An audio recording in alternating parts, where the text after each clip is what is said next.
Hi everyone, and welcome to our super special extravaganza episode for 350, where we're doing about the usual level of prep of almost none and the usual level of editing of definitely none. I'm Jack, joined by KC. Now that, How's things, mate? yeah, pretty good. Thanks. How are you? Yeah, all good. Bit more of a reasonable timing to be doing it after the press conference and everything. Um, Before we just get straight into Man City, is there anything news-wise that's worth bringing up? Um, I mean, just the common assaults by Joe Rothwell and Calvin Phillips in the last couple of weeks. Now, Joe Rothwell's was a horrendous tackle. Calvin Phillips got the ball. No wrong with it. Yeah, it was. That was a tackle of a man who is frustrated that he's not played football for a while. But yeah, good to see Sheffield United are building an ex-Leeds side. Yeah. Anyway, it was nice to see Leo Yelder get on. I still maintain talented. Yeah, although I think the unfortunate side of that is one, they sent Sheffield Wednesday down officially, I think. Yep. Which rough week for them because obviously one, that although it was definitely coming, but two, their preferred bidder who had bid substantially higher than literally anyone else has now turned around and said, "Oh, we don't actually have the money." Yeah, and it's one of them where you'd think, like when you first hear it, oh, it's another professional gambler, and your gut reaction is, oh, I'm not sure, and then you think, Brentford, Brighton, that they appear to be about the best owners you can have. Yeah. So I do feel a bit sorry for them. That's obviously they have one win this season. I think I was talking about it with Alex earlier in the week, saying that their goal at this point has to be you've got 7 points to get to 0. Yeah, don't finish on the minus. Yeah. My main sympathy at Chef Wednesday goes out to Skip because Yep. Liam Cooper's out for the season, Yeah. which is just not good for anyone involved. And hopefully he can get fit because, to be honest, that sounds like a fairly good thing for next season. Like, fuck, they should have him as captain next season if he's fit, and just let him be, but in a positive sense, League One Liam. Yeah, literally. Just let him be a fucking stalwart centre half. Because the stupid thing is, if they do find an owner, and that's the big if, it's all off the field stuff. If they find an owner, they'll get big crowds every week in League One, end up owning the biggest budgets in the league because of it, and they'll probably have a pretty good shot at coming straight back. Yeah, it gives them a bit of a hard reset from there as well after a few years of shit. As much as we, I mean, I know our rivalry is more Sheffield United, I think, at this point than Sheff Wednesday. I think for the club, that's true. And for fans older than us, that's true. We're in the weird age where we think about Wednesday more because we barely played Sheffield United. Actually, When we were kids, I know that there was the FA Cup quarter final at that time, but we were in the Premier League with Sheff Wednesday loads and we'd barely played Sheffield United. yeah, I suppose the other side of it is I think we've been in a lot, kind of in recent years, we've been in contention with Sheffield United a lot more than with Sheff Wednesday.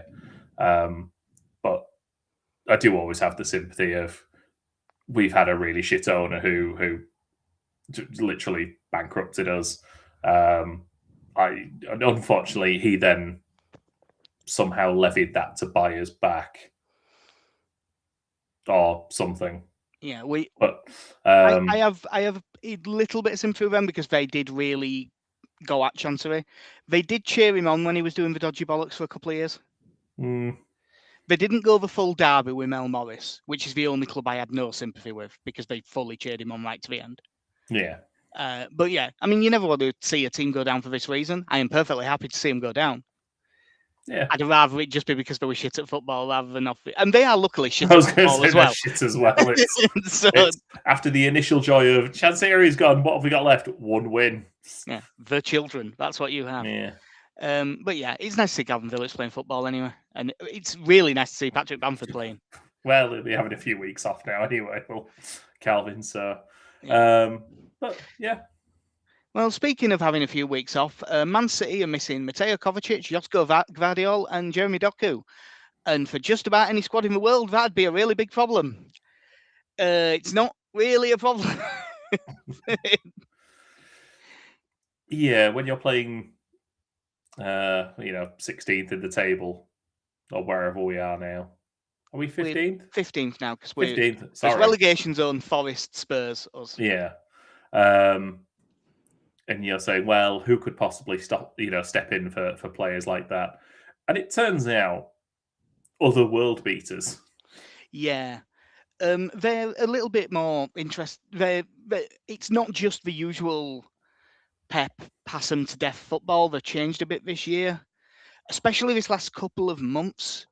It's a bit more direct and willing to go long. Even when they're not going long, they're getting through the thirds a lot quicker than they used to. And it's sort of looking more like a 4-2-2. Sort of Semenyo and I was going to say in the last game, but I did just check. It's like the last 5. It's been O'Reilly and Semenyo as sort of wideish 10s and Marmoush and Haaland up top. And then sort of Bernardo Silva nominally in midfield with Rodri, but Bernardo Silva just popping up everywhere. Which, it's a hell of a front 6 with about the best striker in the world. They can all play in a few roles, and just to get them out of the way, if they do decide to rotate around a little bit, there's also Phil Foden, Tijani Reinders, Ryan Cherky, Nico Gonzalez, Savinho, and Rico Lewis that can all play in those areas. I think that we can probably stand up to when they do go a bit more direct quite easily. So I think that they'll probably fall into some old habits in this and have a lot of possession 30 yards from the Leeds goal. Yeah, I mean, one of the things that I think I'll praise them for.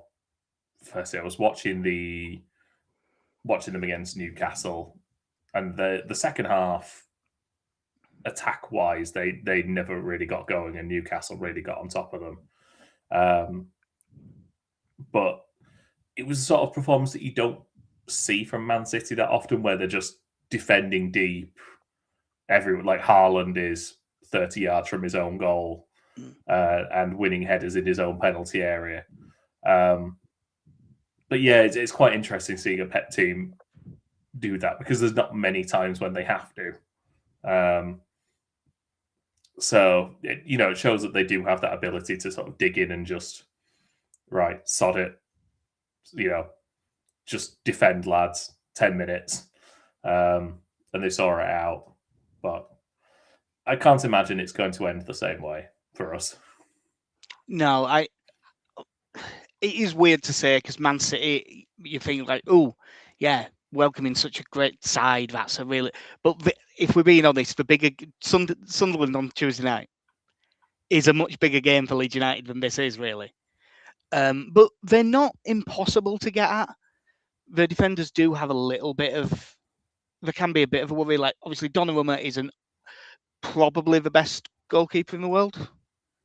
Because Neuer's been injured a lot now and he's like 39. Courtois has a fairly solid argument, I suppose, but he's up there anyway. But back for Mateus Nunes at right back, he's been a lot better this season. He's finally got used to the fact that he isn't a centre mid anymore.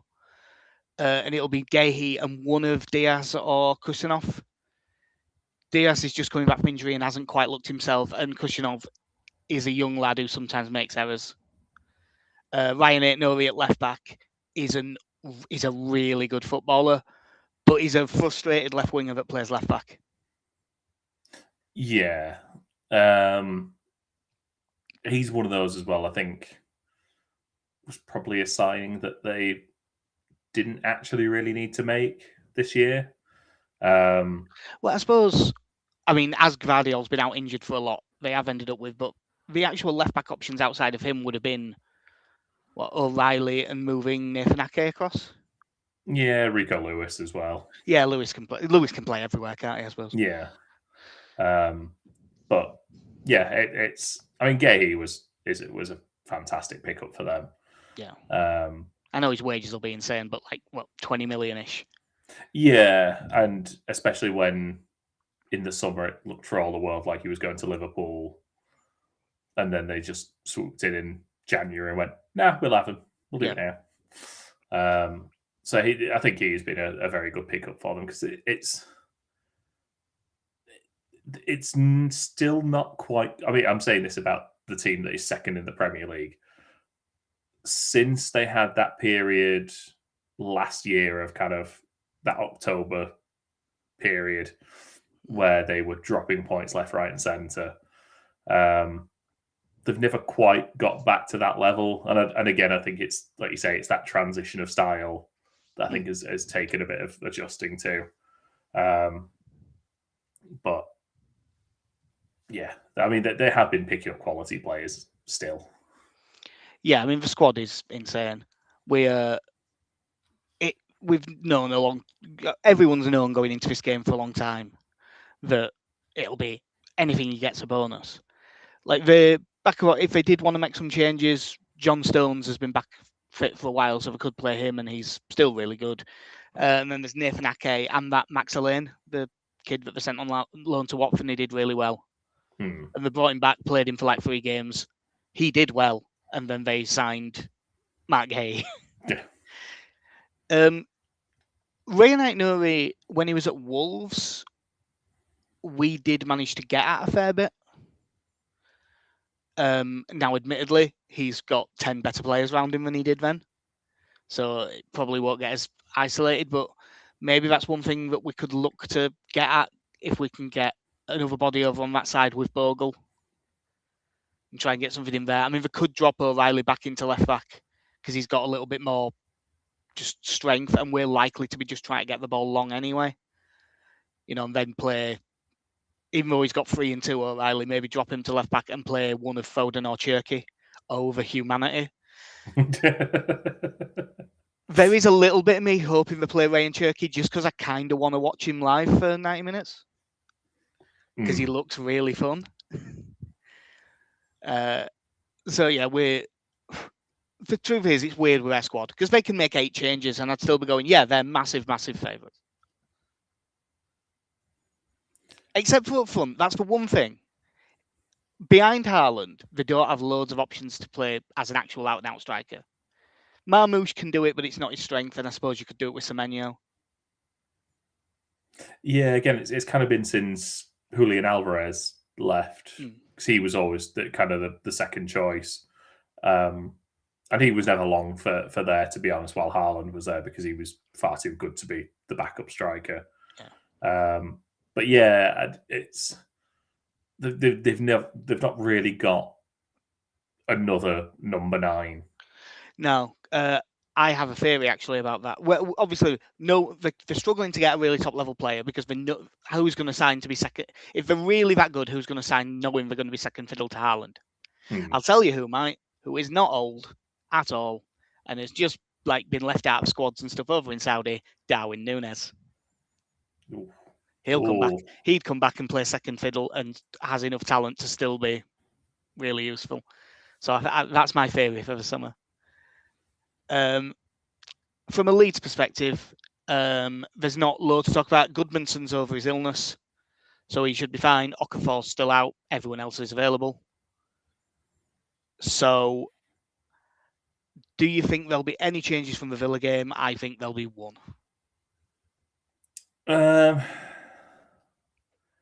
Just trying to think in terms of now this game would make all the sense in the world to go back to the front 2.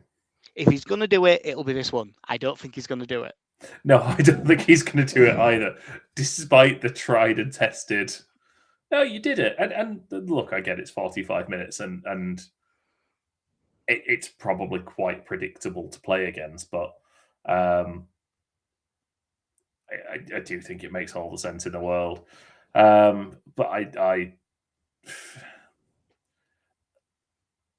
it's at that point where if Okafor is out, I don't feel like he's going to play someone else on the left. I feel it. He sticks with Brendan Aronson nominally as a second striker, actually just doing a boatload of defending on the left. Yeah. I mean, the team I've got down here has Aronson nominally left wing, Stack nominally right wing. where they're all the kind of the 10s off Calvert-Lewin, but I don't know if they'll get close enough. The one change that I think we'll see is I do think Biol will play this one instead of Justin. Yeah. If they're going to play Haaland and Marmoush as the front two, play your 3 best actual centre-backs who are best at being centre-backs. I mean, I wouldn't rule out Justin being right wing back and Bogle being like on the wing like he was against Chelsea, to be honest. I wouldn't rule it out. It wouldn't surprise me, no. At least this time when we saw the team, we'd actually know what was going to happen. If there was no Stack, I think that would be my expected team, but I could see him playing Bogle there and playing Stack instead of Gruev. Like, I could see that, but I think it will be Gruev. Yeah, I think now that Gruev's kind of back in the... When I say good books, I don't mean it necessarily as if he fell out with him, but now he's considers him a regular. I think at this stage, probably Gruev ends up in the team for the rest of the season. Yeah, quite possibly. Obviously, the thing that we're not privy to, if there is someone that's struggling, I'm fine with him dropping them for this game to make sure they're fit for the Sunderland game on Tuesday. So, like, if one of them is carrying an injury, if Goodmanson isn't actually fit, play Justin. Like, this is one of them games. We need everything to go our way to get something. They need to be a bit off it. We need to be really good. They probably need to miss a couple of chances. We probably need Darlow to have a really good game. We need to be clinical when the chances come. A lot is required to go our way. I aren't going to particularly worry about this game because this isn't the one that's going to be the thing that makes the difference.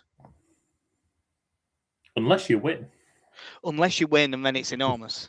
But it seems unlikely, doesn't it? Yeah. I was just going to have a glance. Wolves are already gone, so I don't need to look at them.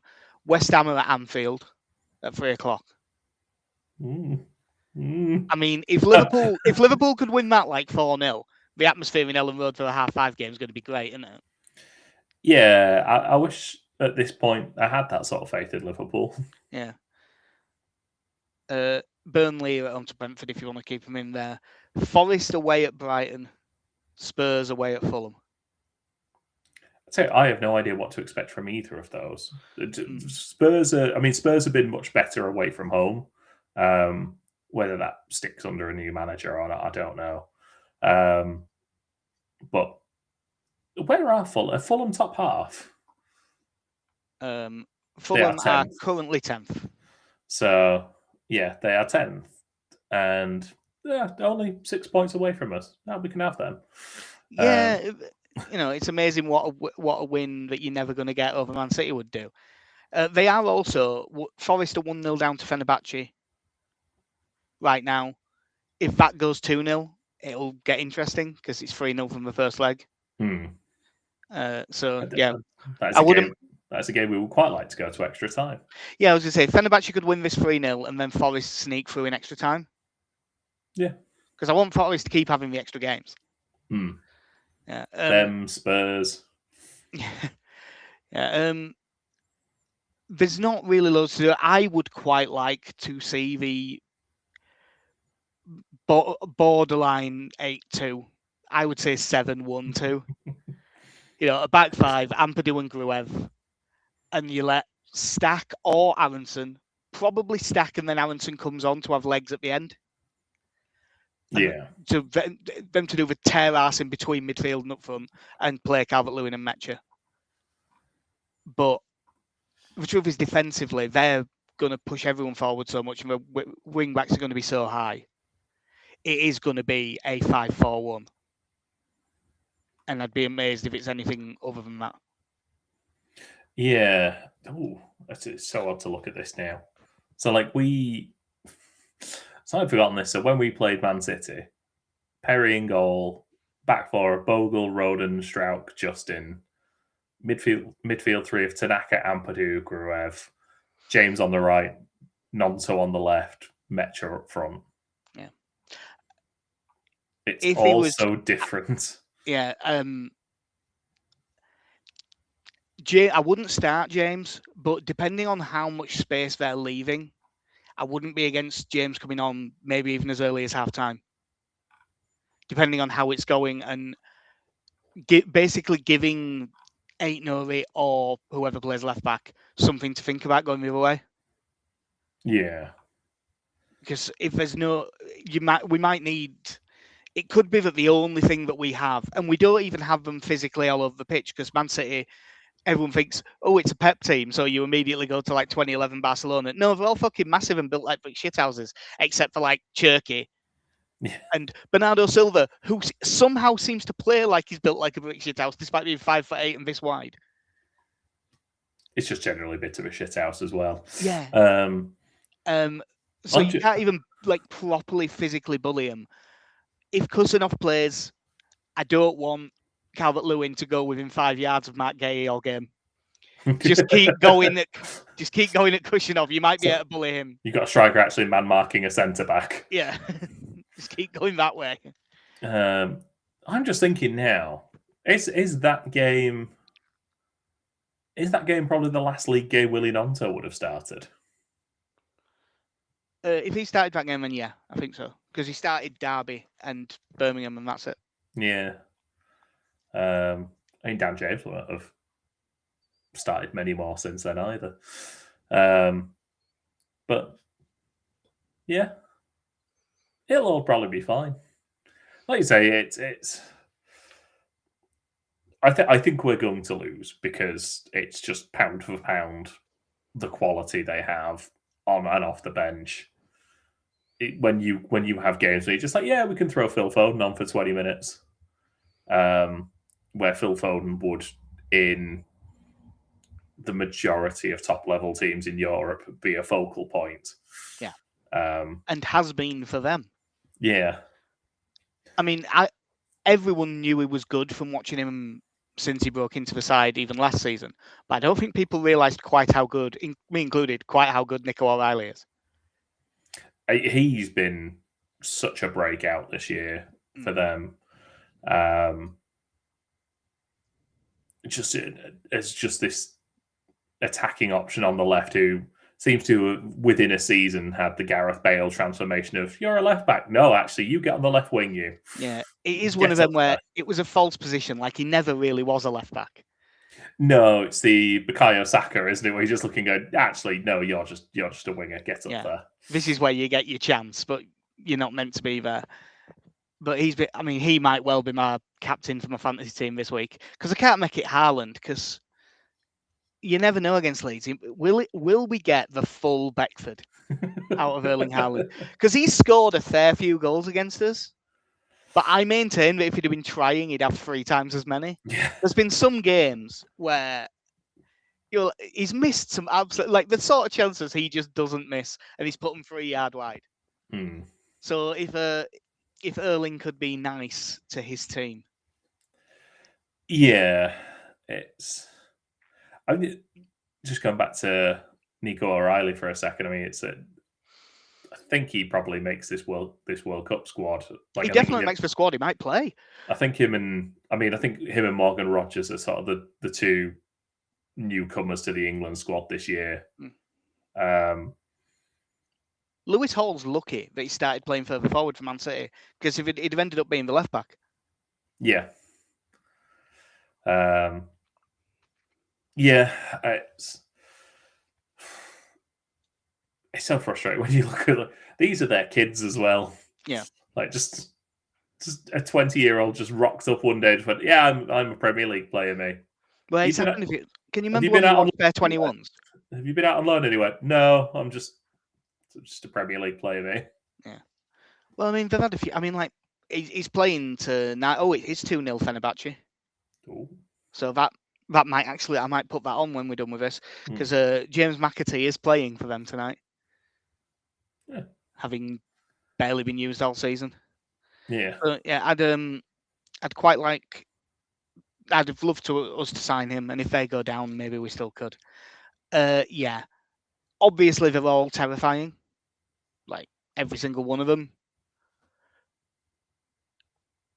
Because saying Haaland is pointless and he might not try that hard against us, I'm going to say the one I'm most scared of is Semenyo. Yeah, I mean, January transfers can be an odd one, but he was in great form this year anyway, and I think he's just moved across very comfortably. And he is. I think he's. I look at Semenyo and I think he's what people wanted Adama Traore to be. Not obviously quite as big, but just this really strong winger that actually has an end product. Yeah, the difference is he has technique and good decision making and yeah, unbelievable ball striking off both feet and just everything. Like, I wonder if they might play Reinders instead of Bernardo Silva in this, because I think he'll trouble our midfielders more than Bernardo Silva will. Even though Bernardo Silva is like a world-class player and has been for a long time. Reinders is more of like a box-crashing midfielder, and we're not as good at picking up those sorts of runs. Yeah, I think when I've seen him, because I think the first couple of games I saw him in this season, I thought he looks a hell of a player. Oh, he started unbelievably, didn't he? Yeah. And yeah, like you say, I think he'd have a decent run of it against us. I was just trying to see, like you say, that just the players they could rotate in for this. Yeah, the fact that like there's no chance that someone like Savinho starts. Yeah. A player would be 50 million quid. And it's not even close. I was about to say, who've they got afterwards? At home to Nottingham Forest. Yeah, their midweek game affects us a lot. Who are they against? 10 days later? West Ham. Right. Who do they play after? Potentially after that, Palace. I think Palace will probably be fine. That win against Brighton was massive for them. I don't know. I mean, I said I think I said to you before, like Brighton just confused me at this point. I never know what to make of them. But yeah, the one good thing is it kept one of them within touching distance of us. Yeah. So I'm fine with it. But we can get another body in between. No. So as I say, if I was going to pick someone for us, I think there's two. Obviously, every single player will have to play brilliantly for us to get anything. But I think I would say Darlow and Calvert-Lewin would both have to have like absolute worldy games. I think you need Darlow to make 2 saves that he wouldn't normally make, and you need Calvert-Lewin he will probably physically be able to battle into a position to get 1 or 2 chances, and he has to take a minimum of 1 of them. Yeah, I think kind of the more you mention it, the more I do think now about potentially Jayden Bogle being in that attacking role a bit more. Playing Justin right wing back and putting Bogle. Yeah, and I can see Bogle being an important part of that. If he does that, who are you dropping from the midfield? That we're sort of assuming will be Stack, Ampadu, Gruev, Aronson. It has to be Gruev at that point, doesn't it? Yeah. Like he's not dropping Ampadu. Stack's your best centre mid, and Aronson. Just tell Stack to do that. And he hadn't had to do it much this season, but do that sitting role and then take free kicks. Yeah. Yeah, just smack one in the top corner when you can. Yeah, that'd help. Yeah. And yeah, Aronson shuffled off to the left. Yeah, and sort of nominally 3-4-3, but it's really a lot more defensive than that. Yeah. When you bring us Aronson and Bogle. Free roll Jayden Bogle. Yeah. I'm awaiting a couple of response. I haven't heard back from Benny O'Connor yet, but Little Danny has us losing 3-1. Alex has us losing 4-1. On the scoring defeat, I will also go 2-1 defeat. You've got 2-1 loss. I've got 2-0. 2-0 because I think Haaland's going to miss a couple of sitters on purpose. Yeah. So he'll get 1. Some pity misses. No, I'm going to say he scores a penalty, but we'll come away going he should have had that trick. Yeah. And who would annoy me most to score for them? Raya Knight because I said he's the one we can get at. So he'll score. Yeah. Yeah. So I'm quite. I am looking forward to this in the sense of I've not had the chance to see Man City in person, and admittedly, I would have much rather have seen Man City 3 years ago than sort of what it is now. But I am still intrigued. Yeah, if we were 5 points higher, so I really wasn't worried. I would be going, oh no, I'm just looking forward to it. This should be fun, and I'd be dying for him to play Cherky, genuinely, because I just think he's great to watch. I think the really most important thing for us in this game is we need to get through the opening 10 minutes. Yeah. I know that we conceded early away and actually ended up getting back into it and getting back to 2-2 and stuff, but that was a bit of a weird aberration. I think we need to just have a solid start, maybe an early chance or something to get the crowd really fired up, and then you never know. But as I say, it's unlikely. The, in a way, most important result of the day is Anfield. Yeah. Let's just try and match that. Yeah. And we will probably Leeds play again Tuesday. So we are you off work Monday? Yeah.